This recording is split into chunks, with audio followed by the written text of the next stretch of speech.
Hi, everyone. Welcome to the next episode of the Outspoken 101 podcast. I'm Kyle. I'm with Charlie today.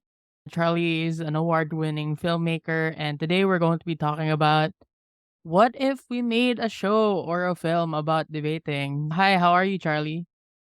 I'm good. I'm good. A bit stressed, but I'm good. What about you? I'm also stressed, like all the time.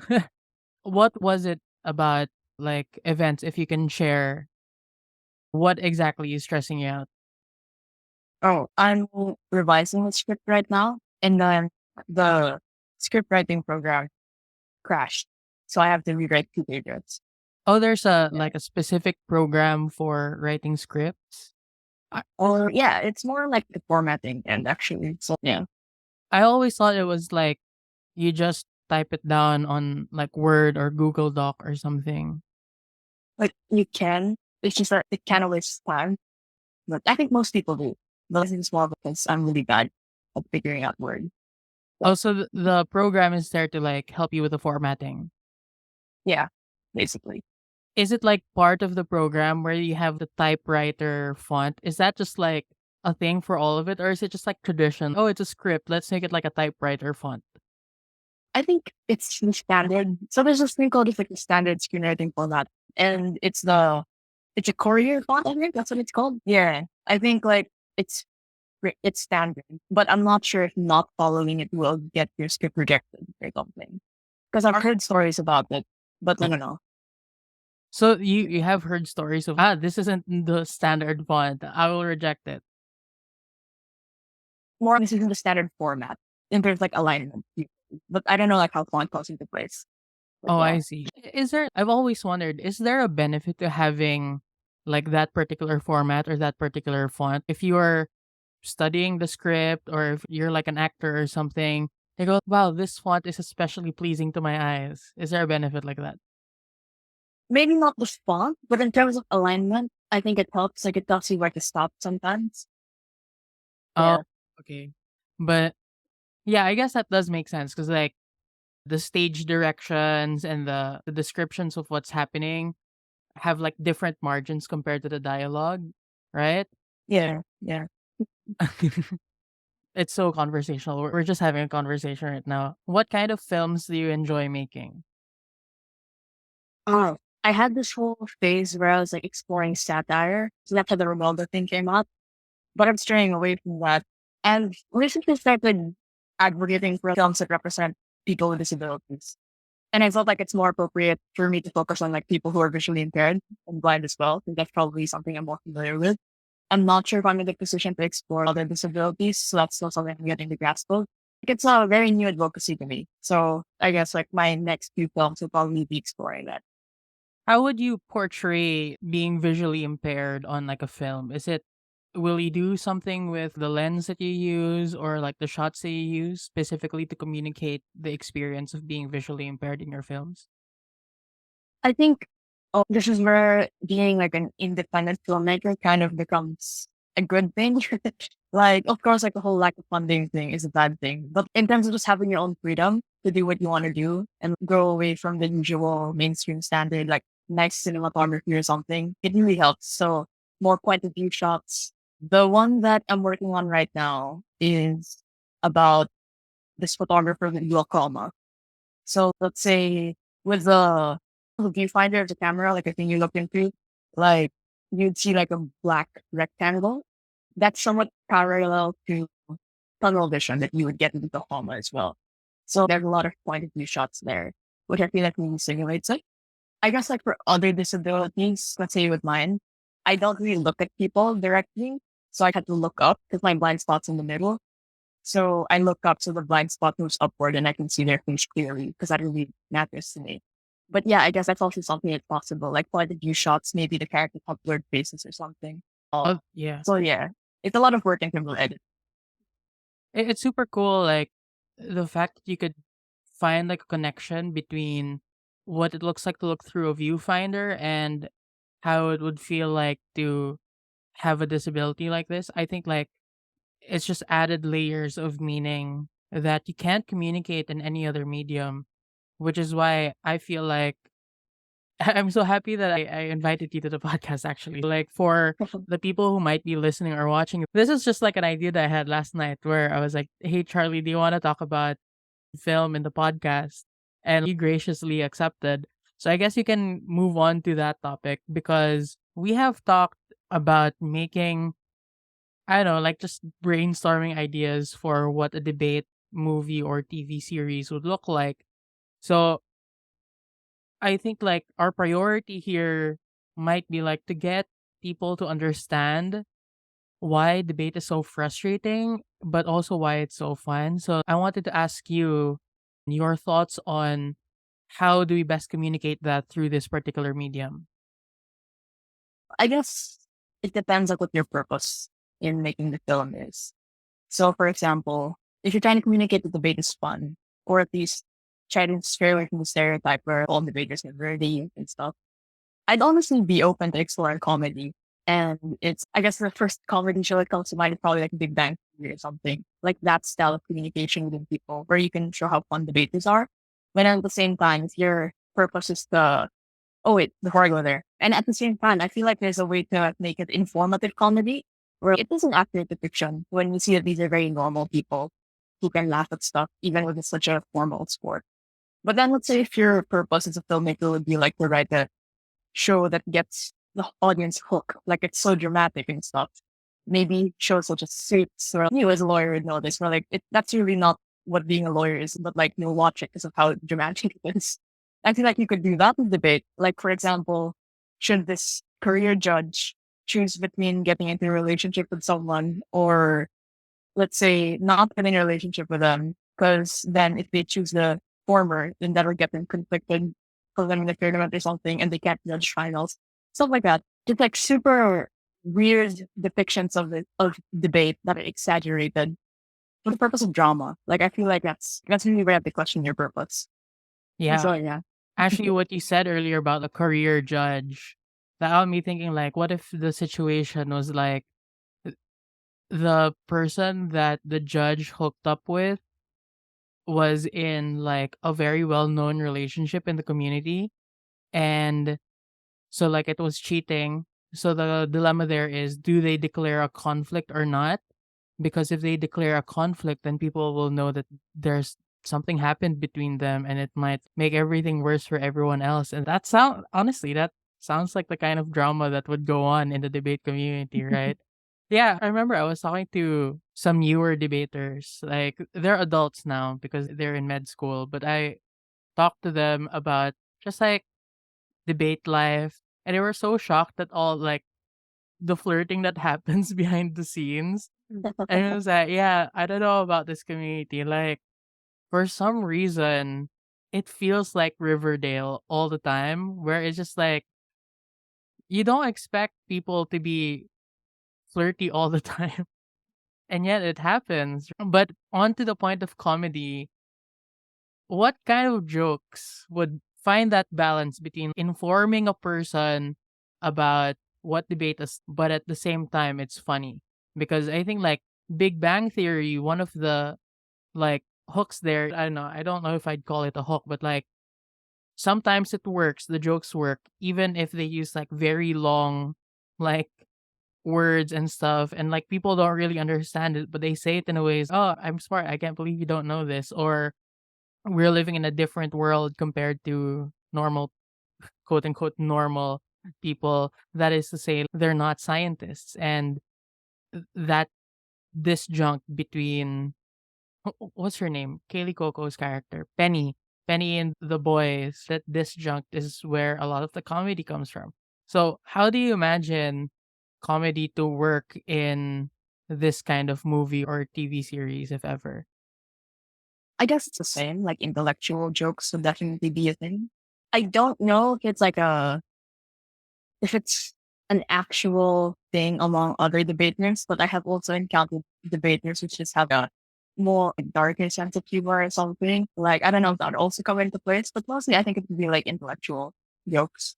I don't know, but I think the risk with that is like we'd be worsening the stereotype, right? Like that we Yeah. are the nerds that everyone thinks we are. Yeah. I don't know. I remember there is some discourse about Big Bang Theory going like you're perpetuating like harmful stereotypes about men in the STEM fields. But at the same time, like debaters do sometimes make jokes about, oh, rehash ka. If you repeat something in the group chat and you're like, ah, rehash ka. We're such stereotypes, I swear. Although I think what I might prefer is a debate TV show over a debate movie. Because it's just like TV shows get so broad.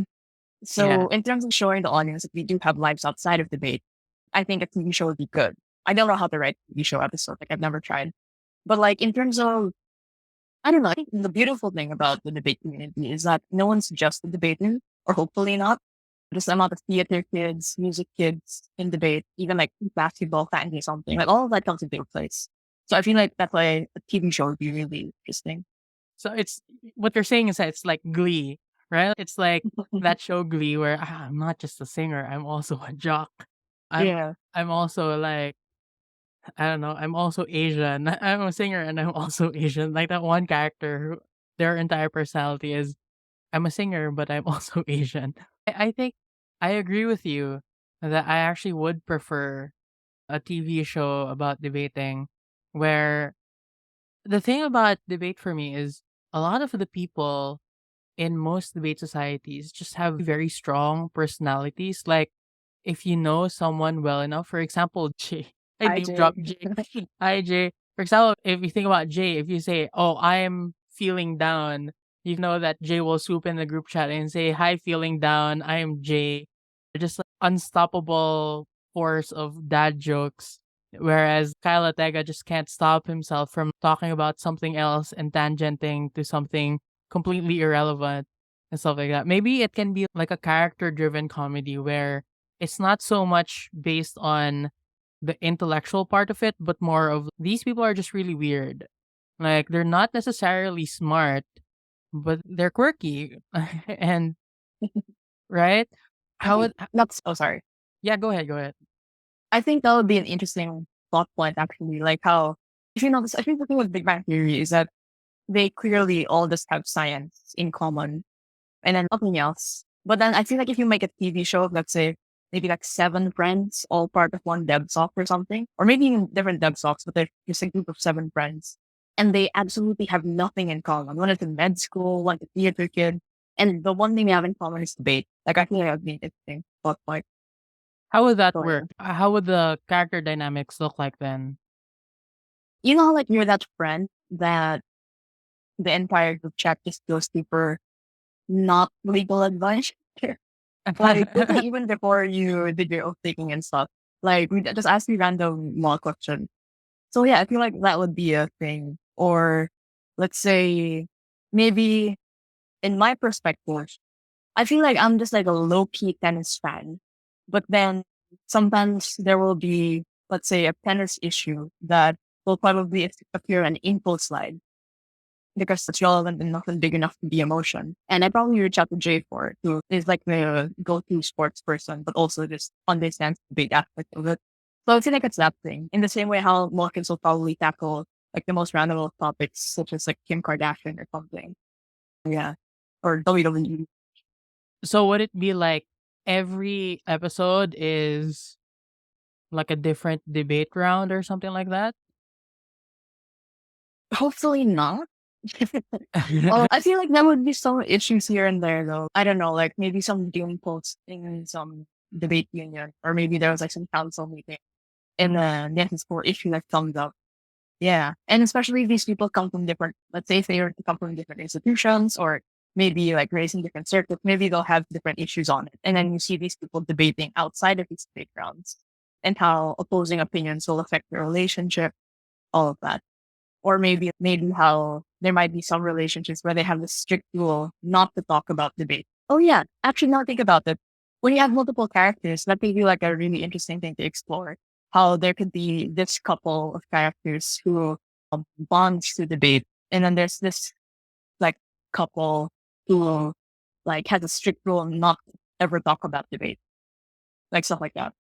Oh, that's cool. Do you know any couples like that? Okay, we're both debaters, but if it's baby time, it's baby time. Let's not ruin it with, "Oh, how do you do a PM?" It was like, I think they're not a couple anymore, but yeah, I did know some. Yeah. for if the on the off chance that there might be non-debaters watching this or listening to this, like, the relationship mill is very fast in the debate community, and the debate community is so small that, like, you hear about people you've never talked to and you know exactly who they are. And like, "Oh, wow, they're in a relationship pala. Like, how long has that been going?" And then you get so invested in their relationship and it feels so terrible when they break up. Another thing I was thinking, maybe it could look like if you're like a group of people who individually might have their reasons to start debating. Like, for one person, like they're not confident at all, and another person is they want to be a lawyer and are very pressured to be a lawyer, and another person who is supposed to become a doctor, but has is a frustrated philosopher or something like that. So like these different characters that come from different backgrounds and then they all meet eventually because they all applied for the same debate society and that's where their friendship starts. Like that could be a good I don't know about you, but I feel like that could be a good first episode or something. Yeah, I feel like that. It's not, yeah, that's true. Like, what was the episode title? It's like a Beatles song, like, Come Together or something. And Um, all of yeah, like, them all of the episodes are named after Beatles songs. That's our gimmick. I feel like, yeah, the first episode would be really interesting. Like, it could be that, like, people coming together. I feel like it could also be like one person in the friend group joins the debate team, and then next thing you know, they try to recruit everyone in the friend group. Because I have seen that come into place, where like it's just one person who ends up dragging in everyone. Or I don't know, maybe it could be like some teacher of a school who used to be part of the debate team, but in current time, in present time, the debate team of that school is dead. So they try to start from scratch, like they recruit new students. And then next thing you know, you're just seeing people from different backgrounds. And I think that's what Glee is. Yeah, I But was like, gonna say Glee. That's exactly like you what just have the Michigan shoe of debate or something. So yeah. yeah. Actually, on the discussion of Glee, oh my god, I feel like I was at my peak debate obsession when I watched Glee for the first time. And I was like, you can make a debate show with a structure like preparing for regionals and nationals. And then I guess we didn't have an internationals, but then eventually like world or something. Imagine this is the progress of each season. Each season is equivalent to a whole debate year. Did that Glee Club ever win nationals?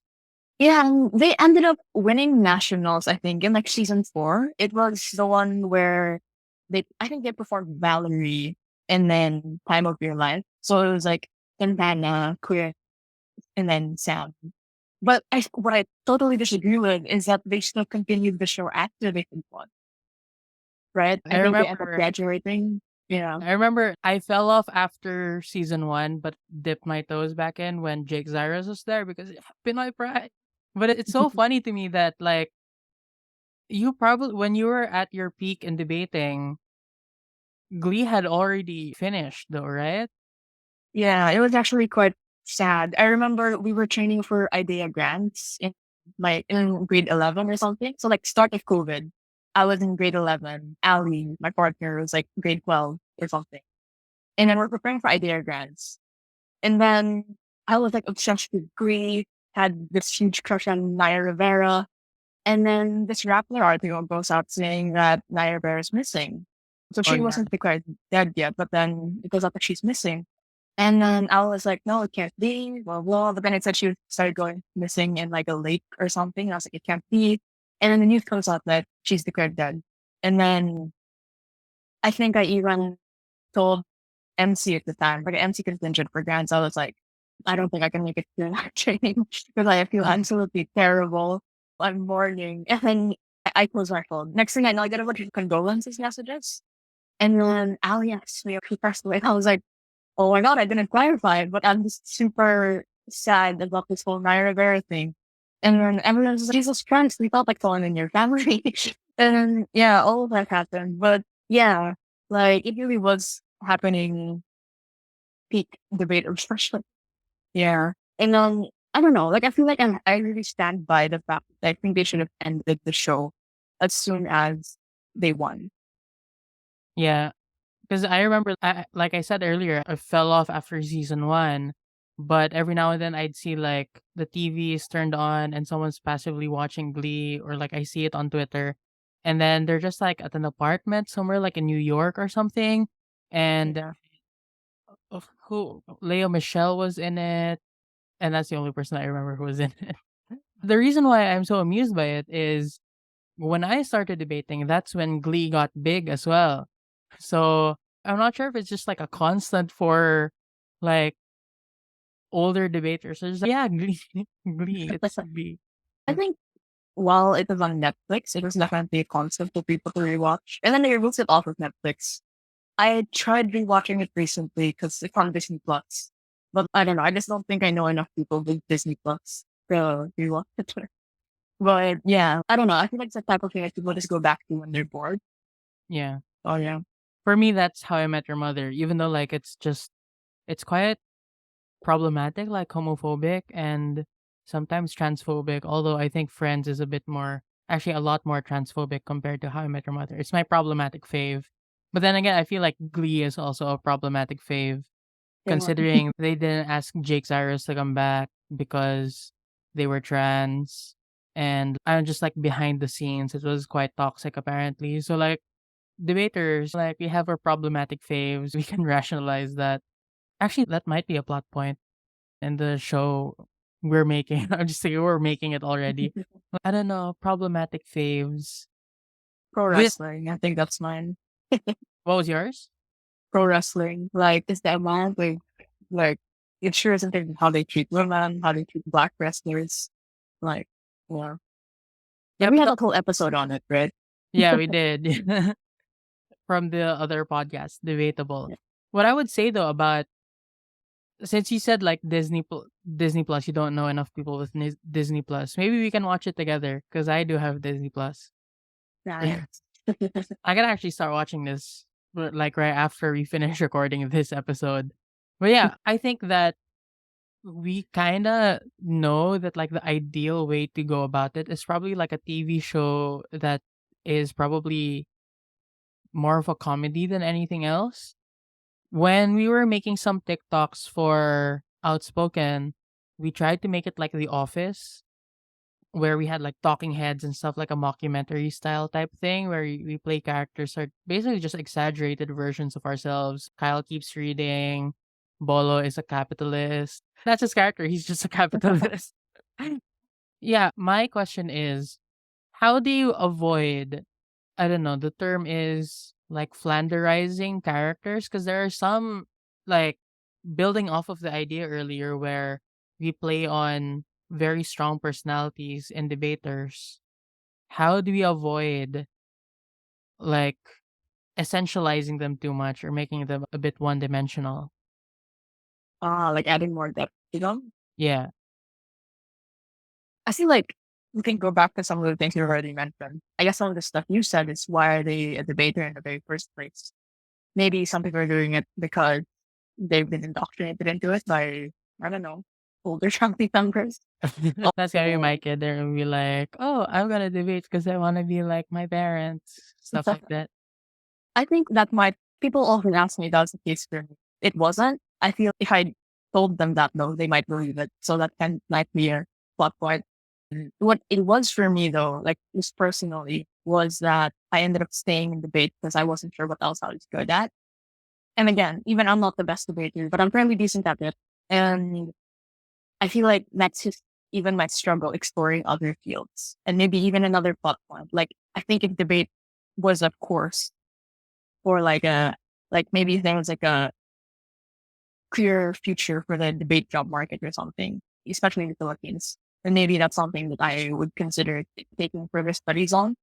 No, but then now I'm in college doing film, and there are no speaker awards, there are no championships, there's no debate tournament every weekend, and maybe one of those weekends will do well. It's hard. Like I'm getting rejected from so many film grants. I'm. It's hard to appeal to judges in festivals. We also have that issues with judges in festivals, in like some festivals. So I guess it's all of those things. Like maybe my character would be someone who stays in debate because they're not good at anything else. So yeah, I guess it's like finding further depth, or even what we said a while ago, where no one's just a debater. In terms of writing though, how they will get there, I guess it's just asking what is debate to them. Like, for example, if there's this character who does nothing but debate, as long as not all the characters are like that, I guess it's fine. Like, for example, if there's this character that, let's say, self trains all the time, they will also fly to another country and be there alone on New Year's Eve, which does happen to Oh, debaters a lot. dang. Yeah, For Worlds. yeah, for worlds. And they don't care if they're gonna break or not. They'd rather celebrate break night during New Year. Sorry, they'd rather celebrate New Year during a break night. I think that says a lot about them. And insofar as that's only like a specific character or maybe two characters, I think that's fine. Because then that shows how obsessive they are about the sport. And then you could have those people who rel distance from it as soon as they find someone new. Sorry, they find another new thing that they're into, or maybe they're just tired. Maybe another plot point would be trying to convince your longtime partner to go back to debate, maybe for just this one tournament that means so much to you or something. Because that's a whole thing, right? Like then you experiment with what type of relationship do you guys actually have. I feel like for me, what I found myself in the position of personally, if I were to write a character for myself, is maybe I'd go back to debate if this kid who I coached in the past asks me to do a tournament. If that makes sense. Because maybe it's full circle. That kid has graduated high school now and stuff. And they ask me to debate. I would, especially if they end up going to like the same institution as me or something. And right now, I'm not even an active member of my institution. So yeah, all of those things. I feel like just exploring not just who they are, but also who they are with other people. So Because this yeah, is going to be a show with like multiple main characters.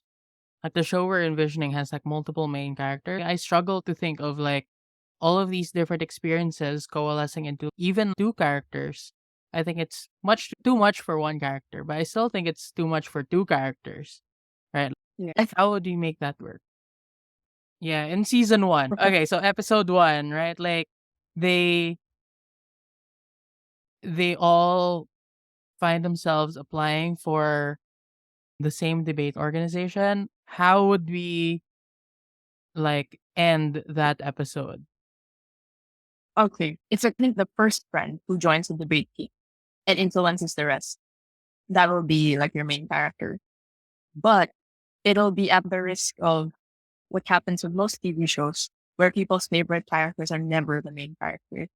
Like sometimes, even in a show like The Backyardigans or something, people love Tyrone. Oh, sorry, Or Backyardigans has a main character? no, but Tyrone isn't in every episode. But then people love Tyrone. Or okay, what's a better example? Maybe it can look bad sometimes. Let's say in Legend of Korra, people hate Korra, but then they'll love like Mako Asami. Yeah, that's true. I feel like because they're at the center of so many different relationships, they tend to come out a bit bland.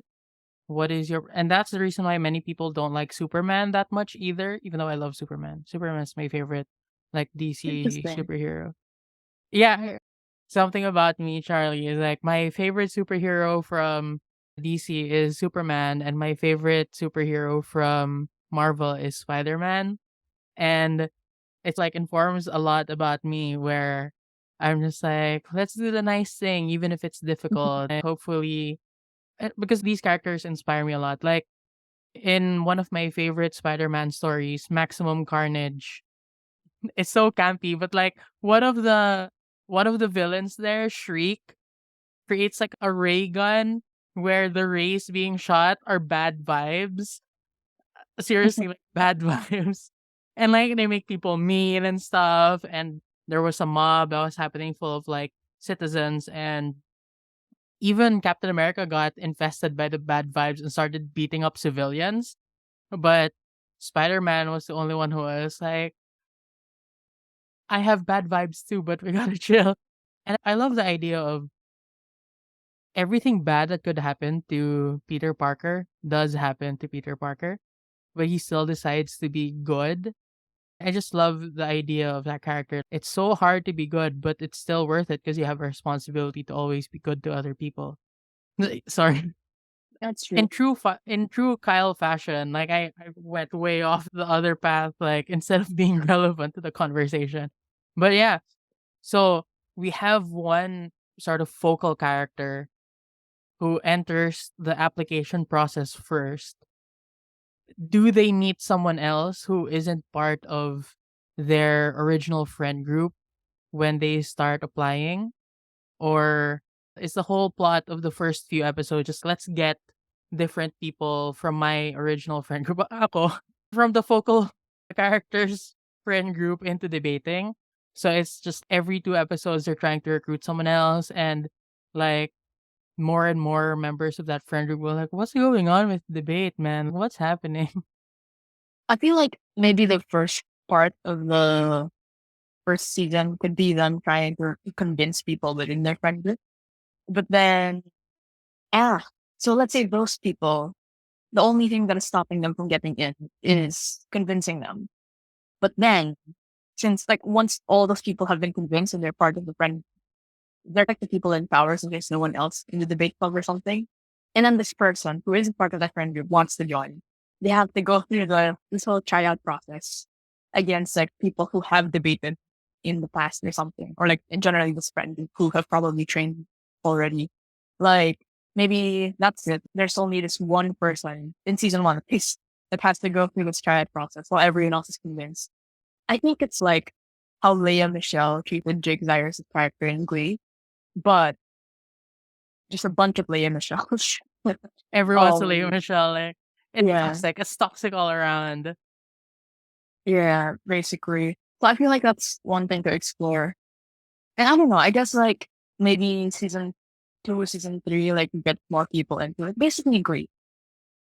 Yeah, Like so like someone our comes in, template is basically literally Glee at this point. yeah, I'm gonna provide for watch Glee original later and I'm gonna take films. notes. I'm gonna be like, oh, in episode one, this is what they did, etc., etc. Like Yeah, plotting out the entirety of season one, and then it could end with season one could end with you can't have everyone be a Leo Michelle because that organization will fall apart. So like true.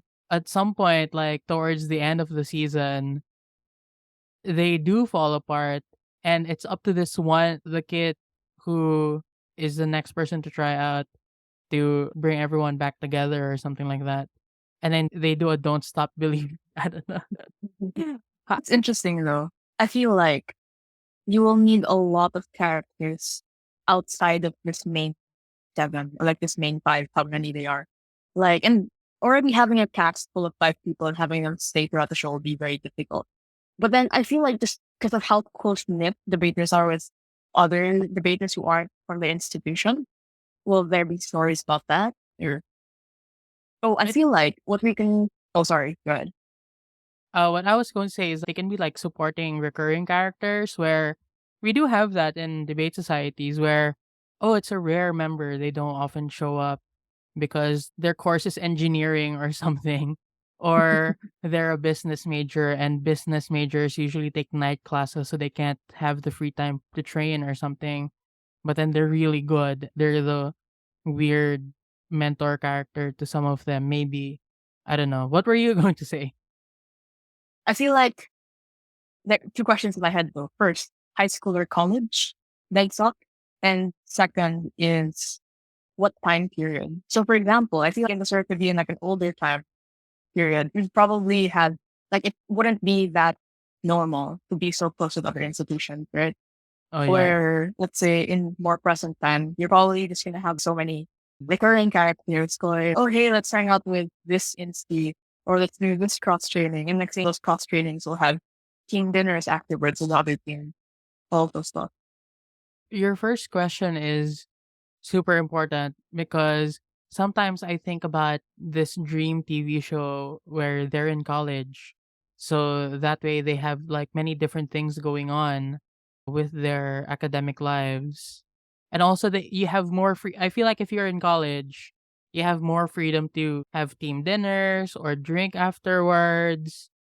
just hang out at someone else's condo unit or something like that to train some more because it's 11 p.m. and you still wanna case build or something like that.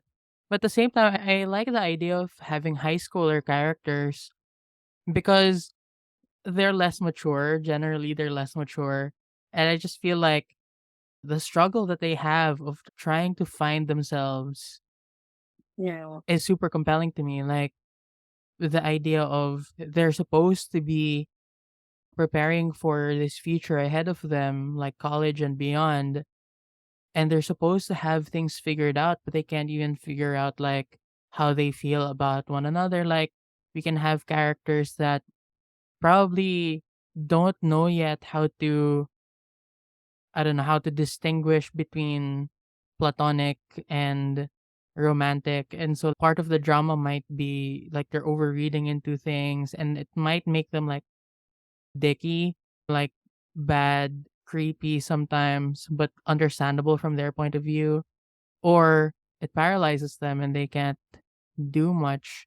I don't know. What do you think? Do you think it should be more college or more high school? But as for the second question, I feel like I would love to set in a world before online debating, right? Right. I just don't feel like, oh, let's go on Zoom later to train. I don't think like it's different. It's different when you're actually there with them because you can see how annoyed they get, or it's a different experience when you're listening to someone who's really good and you know that you're just a noob. Like the shaking in your hands as you write down something in like a yellow pad. So I think we agree that it should be either after the pandemic where everything is on site again, or before the pandemic where everything was on site. Yeah. I feel like how I'm seeing it right now is pretty much agree where these are high schoolers, but then I guess like the way they act doesn't feel very high school either. But I feel like the thing as a debater would be very different. For example, one, I feel like high school debaters tend to have more freedom than other high schoolers in general. Still not compared to college debaters, but let's say team dinners are quite normal. Or I could be a Katip kid who was traveling to Laguna for slide up or something with the rest of the team. And we have like overnight stays and all of that. I feel like all of that can still work around high school. But I feel like just for the sake of a TV show, having that emotional hook, what I noticed with myself and even with my friends is that we were far more emotional in high school. Yeah. I don't know if we cared about it less in college or if it's because we saw debate more as a job and or as a sort of income in college. True. But like in high school, it was like we were constantly asking ourselves after every single tournament that we got that we didn't reach finals and we were like, oh, and by the way, there was like probably less than three tournaments where we made it to finals and but every single tournament we're asking ourselves, should we retire? And stuff like that. And I think it's just those questions which you'll probably be asking yourself more frequently as a high school person. And I guess also in terms of Yeah. plot points, maybe there will be some people who are debating for the sole purpose of college. So maybe that's why debate is so serious to them. Maybe they have a super, like, this tiger parent or something who says you have to be good in every single tournament so you can get into the Ivy League. Or maybe you can be this super inactive debater who just wants a debate team on their CV when they apply for college. So yeah, I guess like additional plot points. What was I gonna say? I was gonna say something. Oh yeah, and I don't know. I think yeah, obviously not online debating, face to face debating as much as possible. But I feel like this is also a super good scene that could be dramatized. Again, the way they do it in Glee is like when you arrive in a specific country, it's gonna be your first nationals or something. And it's just like that type of feeling where you're so young, you're there with your friends, and like you're in this whole separate country, this whole new country. All the time it's a nice country and stuff, or generally it's a very interesting place to be in. I guess it wasn't the context in Greece, since a lot of their competitions were in the States anyway. But like I remember when they graduated and Leah Michelle's about to go to Broadway or something in the show, not in real life. Like she Although just she has is this in Broadway in real yeah. life now too. And she's playing the exact same character she played in Glee. Like Fanny Bryce, I think in Funny Yeah. Girl. Yeah. Yeah, that's. But anyway, like I remember there's this whole 360 shot of Times Square and like Leah Michelle looking around Times Square because now she's there. And I feel like you could do that with maybe, I don't know, where are they going to host like World or something. But I feel like what's more interesting about it is that it won't be as typical as New York or like Los Angeles or something, because we never host the big competitions there. I feel like the interesting aspect of it would be doing that, but with maybe like Thailand or like South Korea or something. And I feel like we don't see enough of that in films, like a 360 shot of a beautiful place in those countries. Or maybe even like a place in the Philippines or something, but I can't think of one where they're probably gonna host a debate competition, especially because a lot of the time they host it in super nice areas, right? Hotel accommodations be super nice and stuff. So I think it's that. Like you can make these places look beautiful also. And like a debate show, as much as I hate to say it, would be a way to do that. Because I think that there's just so much traveling sometimes. Yeah, that's true. So when you say like a 360 shot, does that mean like the it's just, for example, it's Lea Michelle's face and then the camera goes around their face? So like Um, they see the background is the one that's spinning, but it's still Lea Michelle? I think how it worked was that it's a bit low angle, maybe like torso level or something. So you can really see the skyscrapers. Yeah. And then let's say if Lea Michelle's facing here and then the camera would be over here. The camera would be turning, but then Lea Michelle can also be like turning as well to make it look more dramatic. So yeah, it looks like she's looking around. Oh, okay, great. Yeah. I'm thinking like if ever we do a worlds arc, an arc where they go to worlds, like that can be like in season 3 or something. I don't know. Because this is the next question I wanted to ask, which is, so we know that it's in high school, we know it's pre-pandemic where everything is on site. My next question is like, where are they going to start? Are they going to start at an underprivileged school, or are they like a katip kid already? Because I feel like you can make it so that, okay, they're from the province, for example, and this is their first PSDC as an organization. So like the small version of that Lea Michelle shot would be like them going into the Ateneo campus for the first time for their first PSDC. And I remember like the first PSDC I had this kind of effect on me where like this is a huge place and it's so green here. It's I remember thinking about temperature. I remember thinking like it's not as hot here as it was in like Alabang because there are more trees and stuff. There was just generally more space. I also remember my first PSDC 13 years ago. That was also the first time I went to Sunken Garden, even though I didn't know that I was at the Sunken Garden until like almost half a decade later when I got into college in UP. And I was like, oh, this place is from, oh, that's why this place is familiar. I did a cross training here once at the Sunken Garden. Yeah, so maybe I'm not sure. I think the trade-off here is if you start at a less privileged debate institution or school, you can have those moments a bit more and you can build up to like from a place where you're not that good to a place where you're really good and competitive na. But it won't be surprising if you still lose because unfortunately there is some sort of barriers for less privileged institutions to make it in bigger competitions. But on the other hand, I feel like if you're in a more privileged institution, you have more opportunities to just have more competitions in general. So what do you think? I think I think there should be a middle ground. So sorry, did you watch that lecture recording I sent you? Yeah. Okay, so the whole mass culture thing, where you try to build a TV show or a film to cater to as much people as possible, basically like a middle ground with everyone. I feel like we can try doing that. So it's like the mass culture here would be that maybe it's a school that I guess like it wouldn't necessarily be a school in the province. I guess any school, relatively comfortable, but inactive devs and unsupportive admin.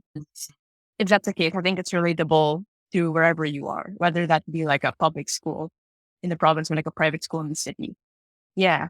I think this whole thing about maybe like the localized version of that would be provincial kid going to the city, as you mentioned, and that whole 360 shot.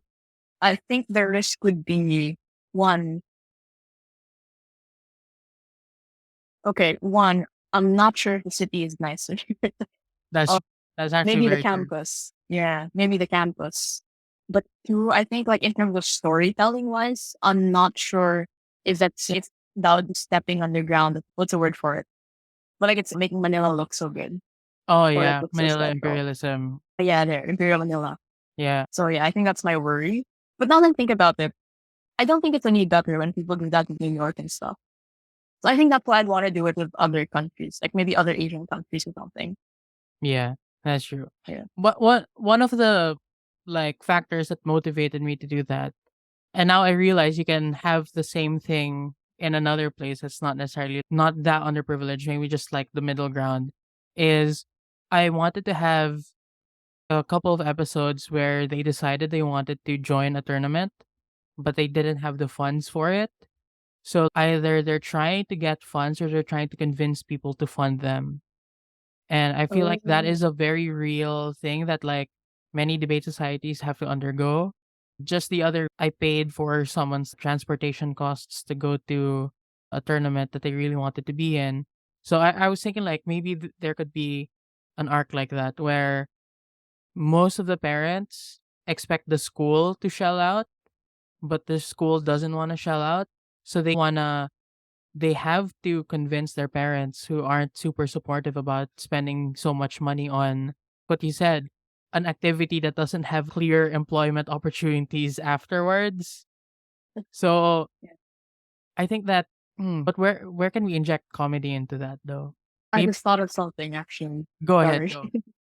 So I don't know how many episodes this would take the course of, but maybe at first it's a bunch of kids who don't know what they're doing, but then they want to earn, like either want to raise funds. They have a bake sale. In MC we had this. We made Graham balls.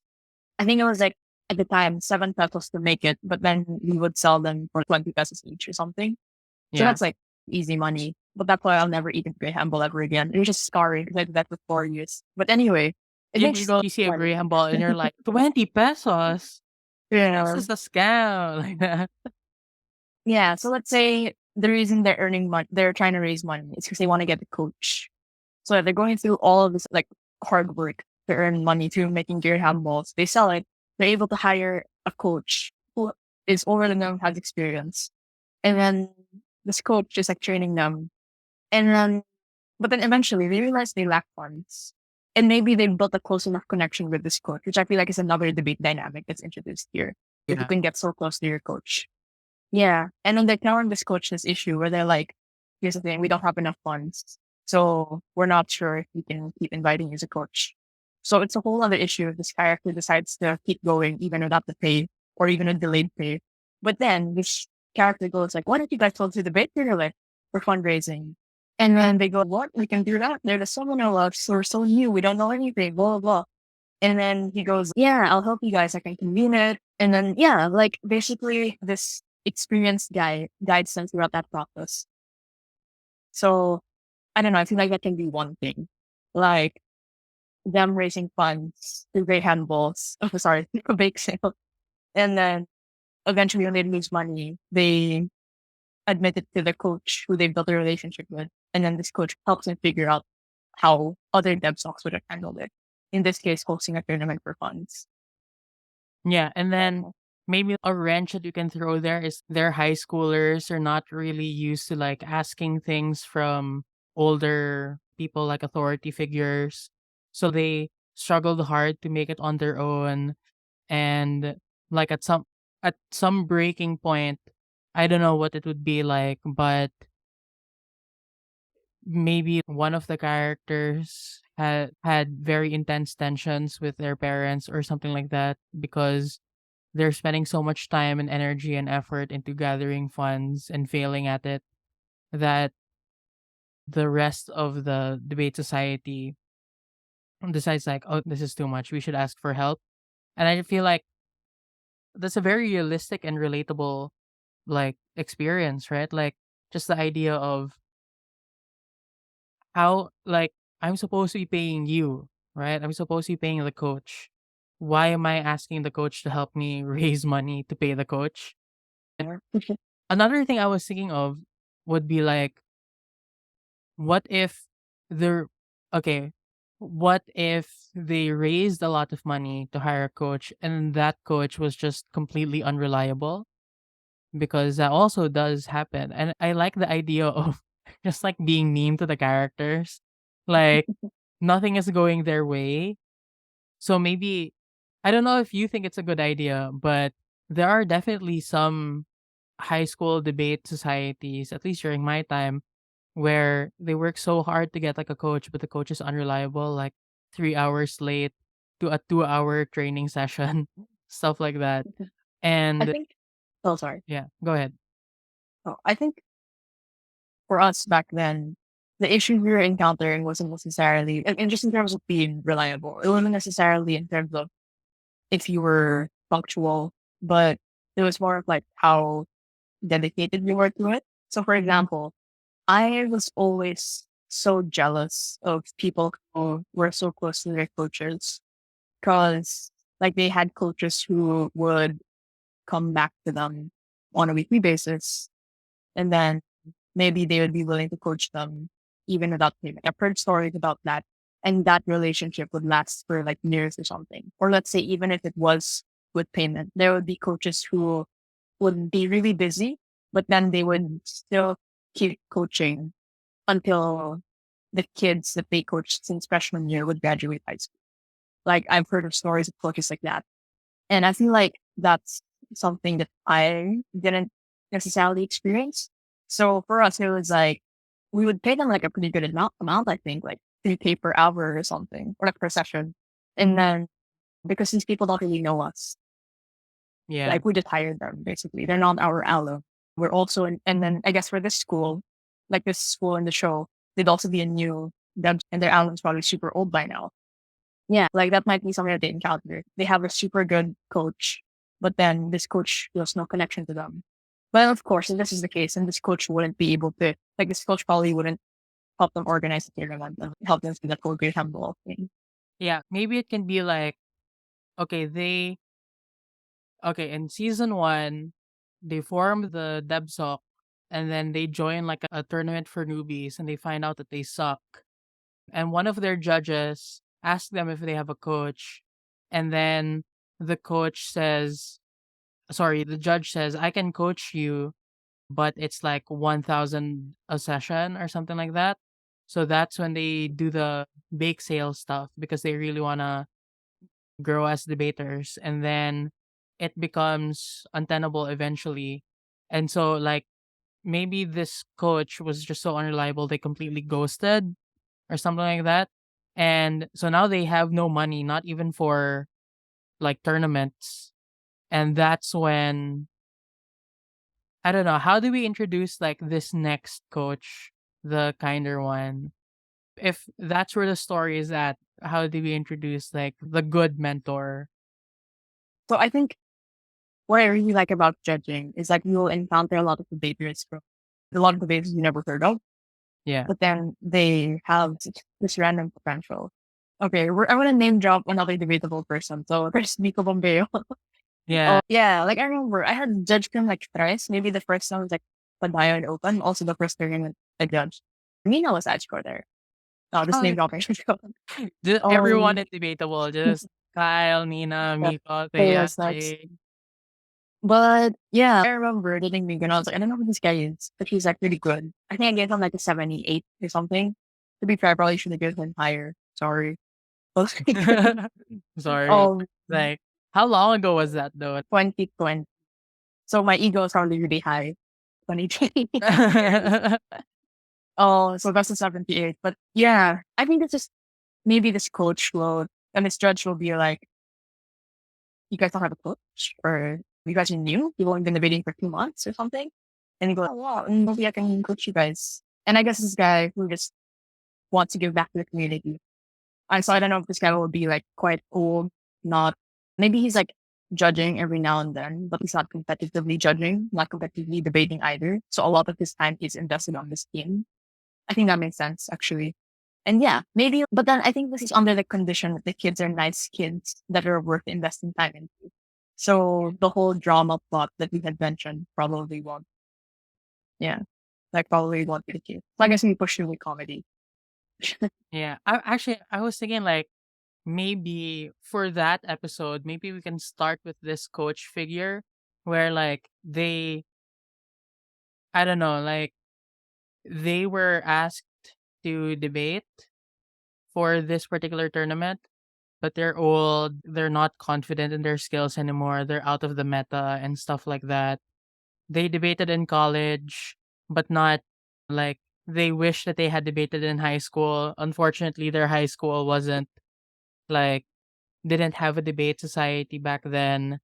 So they said, "Oh, I can't debate. I'm not good enough to debate anymore, but maybe I can judge." So they judged it, and that's when they encounter the main characters of the show, which just so happened to be like from his high school, and like he is insecure about his skill, not just as a debater but also as a coach.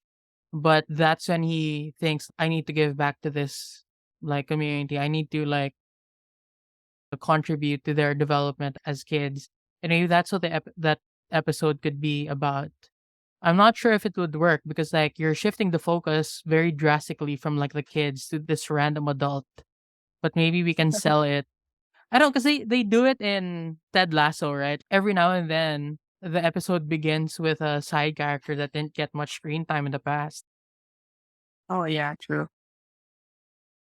Yeah, so maybe yeah, they try to earn enough money to hire a coach who messes up, is very unreliable, and ghosts them.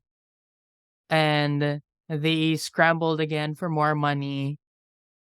And I don't know how they get the money. Maybe like it's a deal with the devil type thing that will come back later. But that's when maybe they get a loan. I don't know. Maybe they get a loan. This is not realistic because no school would be like, "Hey, I will give the kids a loan." But Suits did it. There's probably no person in the Yeah. world. It's like I memorized all of the law books ever just from skimming them for the bar exam, even though I was never a lawyer. There are so many layers of just that's incredible and not in a good way. I mean that it's not credible, but like for Yeah. plot purposes, right? Let's just go with it. So they eventually get the money, and then that's when they encounter this new coach figure. And that's when the tournament hosting arc begins at the end. Interesting, actually. So let's say this is an unreliable coach. Oh my God. Wait. So imagine if eventually they try to host another debate tournament. I don't know why, but maybe later in the season. But then plot twist, instead of it being a fundraiser, they get into debt. They get There's into what? Oh, the they debt. get into debt. Yeah, because this something ends up happening. Like, a tournament can either be like a pretty good fundraiser, or it can like totally get screwed up, especially if it's a pretty big tournament. And then your dev stock is into debt. Is in debt. Yeah. So yeah, I guess We're like being plot so mean twist. to these kids. Like these are high schoolers and we're like putting them like giving them so much debt in the first season of this show. To be fair, I feel like the fundraiser that goes well should be the first season. And then one of the last seasons should like trick the audience and go, oh, hey, let's just do this again. It'll probably work out like it did last time. And then they just get into depth. Yeah. How will they work off the debt? Yeah, I guess that's like for another conversation where we talk about season 2 or season 3 already. But I love the idea of everyone has other reasons to debate or not to debate. But what I really like, okay, so what I really like about this season so far is just the idea of, okay, we're paying this coach so much money, but they still left us. So is it us? Are we the problem here? Will we ever find someone who actually wants to train us and they find a new coach and they're hesitant and stuff, but they don't have anywhere else to turn to, so they accept it tentatively. And this new coach is so different from the others, but they're still guarded. They're still guarded because of their bad experience with the previous coach that took all their money and then ran away. Maybe this is like them coming to terms with you are valid and it's not your fault that this other person was a dick. And I feel like even when I'm thinking about myself as a teenager, I did feel unwanted. I did feel like I wasn't worth like being accepted or being wanted and stuff like that. So maybe there's an emotional through line there where first part of it is these kids learning how to accept each other and work together. And then afterwards, like learning to accept that they are valid just the way that they are. And maybe by the end of the season, they also accept that.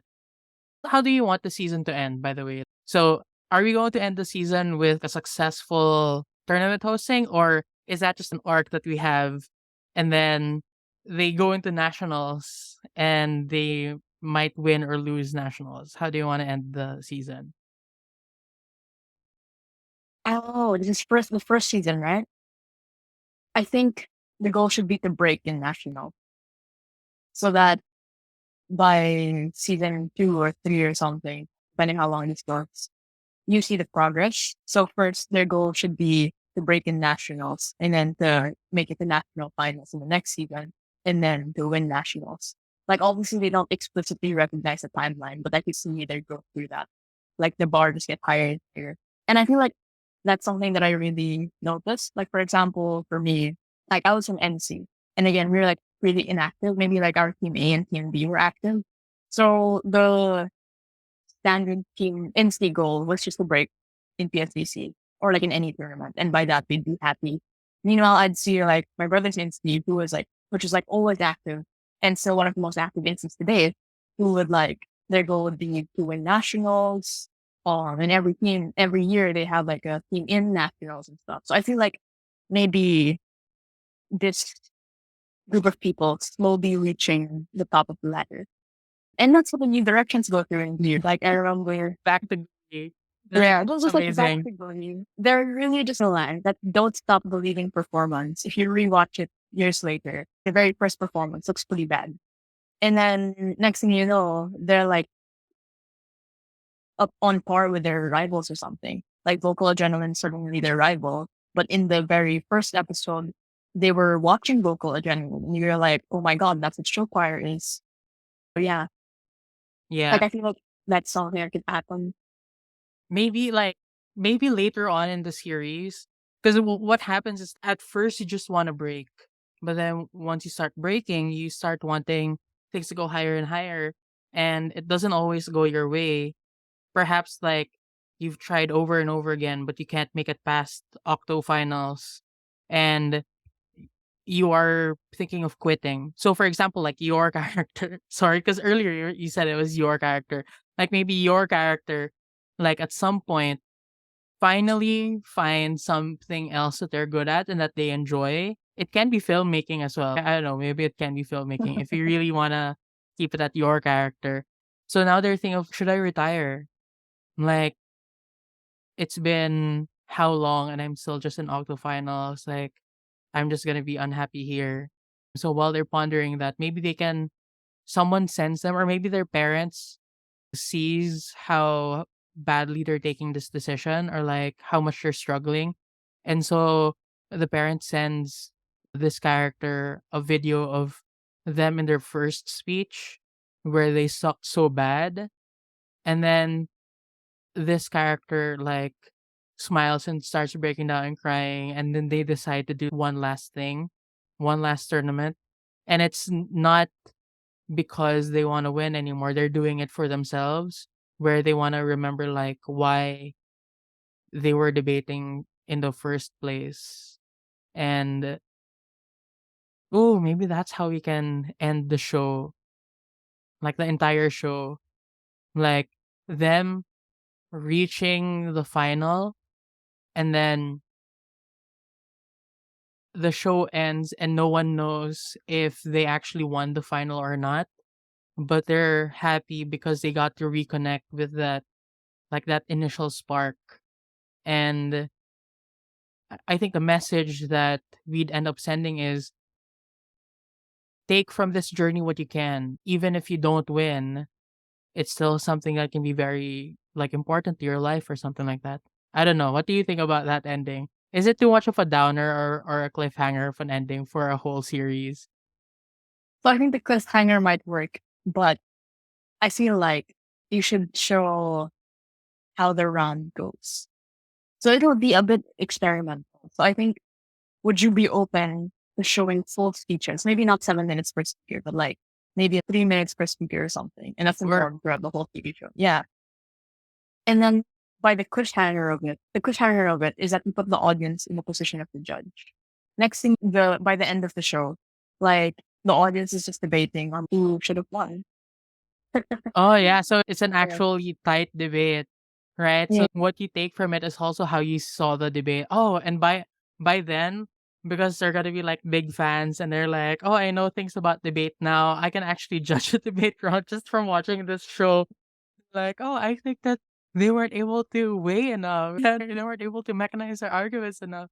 But I am open to just having like full speeches because come from anime.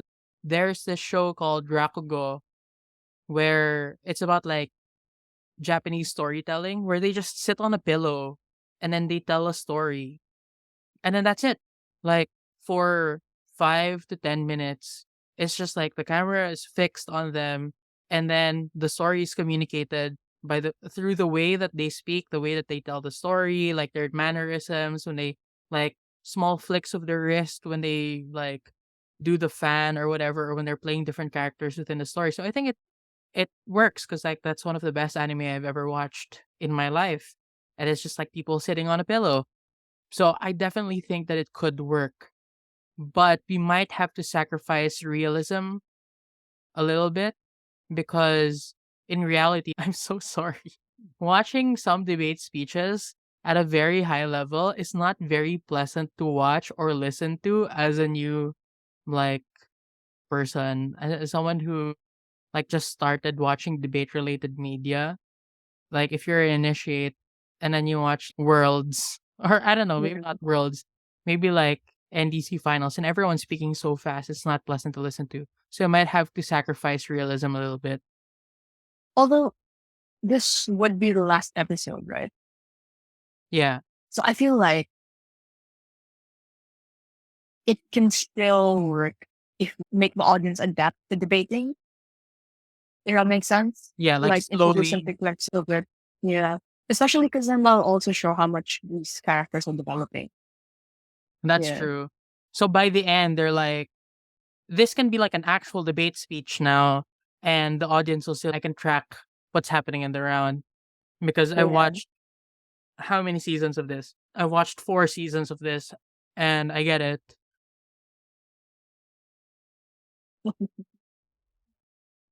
I can't believe we just did that in 2 hours. Yes, 2 hours. Wait, this is we started at 9, so we're Yeah, like 1 hour and a half.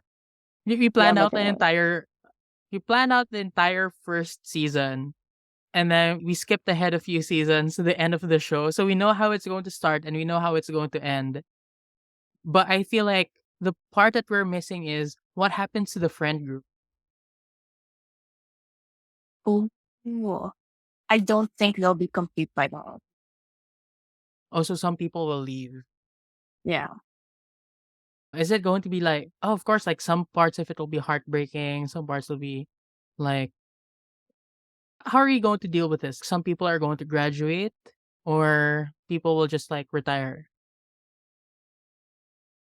I don't think they should graduate. Already one should graduate. Yeah, maybe one Or of them. yeah.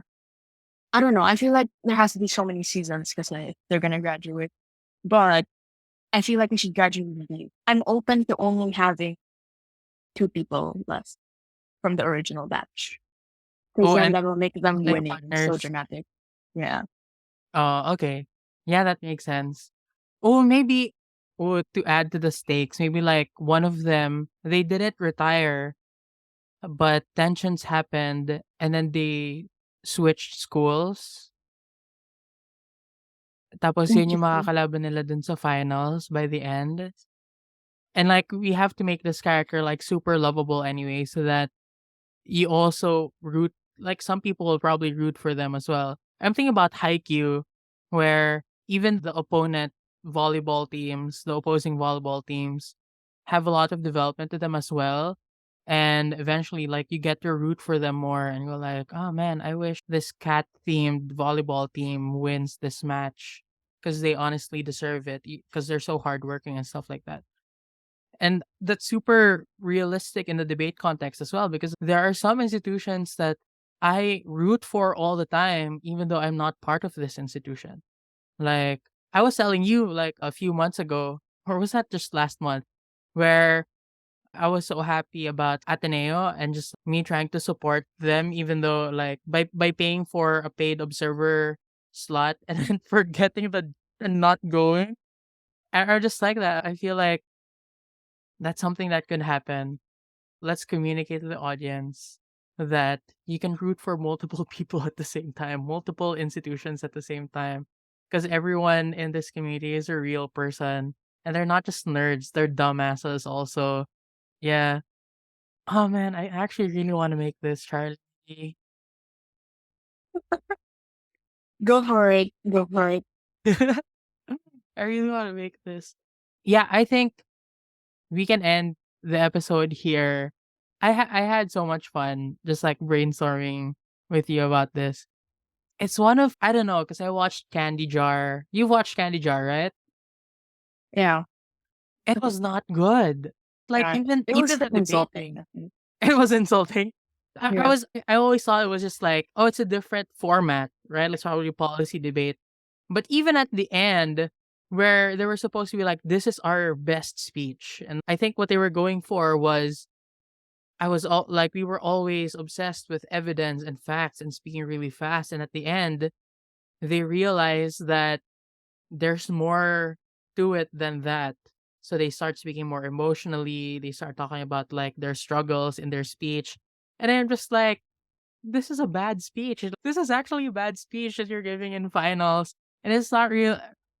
Maybe it is realistic, but it wasn't, it didn't feel real to me. I don't know. But I like when I saw the trailer for the first time, I was so excited actually because I knew that since it was like policy debate with spreading and like speaking very fast from a laptop screen, I wouldn't really like it, at least from the debate perspective. But the idea of there are these two rivals and they have to set aside their differences and work together as a team. I really like that concept. It's just that God, it was really bad. I wasn't insulted. I think you felt more strongly than I did. But and I feel like you have a better opinion here as a film major here. But for me, I was just like, there ought to be a better way to do this. Maybe we can Brooklyn Nine-Nine it. It's a workplace comedy or something like that. Or maybe The Office. Or maybe even like Love is War, that anime where they're basically just playing games, but the stakes feel very high for some reason, exaggeratedly. Yeah. So thank you so much, Charlie, for spending this time with me and for accepting my invitation to record this. So for everyone, that's Charlie. Check out their work. They recently made a short film, right? Charlie, could you talk about that for a bit? Or promo it to people. Oh, actually made it with a bunch of other debaters, kinda. There's Nico Cano. There's he was from Stockbridge. I think he's in PM now. He made an original song for the film. So initially, the film that I made is inspired by the opening sequence of Marriage Story, where it's very montagey and voiceovery.